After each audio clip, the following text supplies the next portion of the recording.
So, so about an hour ago, the Centers for Disease Control released new prevalence data on autism spectrum disorders in the United States. In previous years, 2 years ago, they came out with the prevalence number of autism occurring in 1 in every 110 children in the United States. Prior to that, their prevalence estimates had been closer to 1 in 150.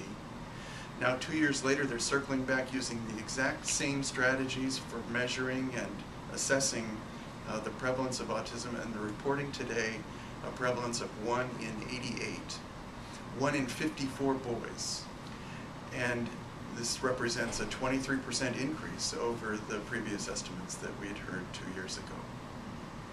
Now, we can look back on this process and say, gee, when the CDC came out with those initial estimates, it was almost as if they were telling us there's a house on fire in the neighborhood. And they circled back again and told us, you know, there are 2 houses on fire in the neighborhood. And today I think we see this and have to recognize that they're telling us that half of the neighborhood is on fire. And we need to do something about this. We need to move past questioning whether this increase is real, or questioning how generalizable the data set is to the United States as a whole, and set about the work of putting out these fires. There are a number of strategies that need to form our agenda here that range from determining what's causing these fires in the first place, and investing in research about the causes of autism and potential preventive strategies. And there's also a need to invest in putting more water on the flames. And that clearly is something that we have to see in these data.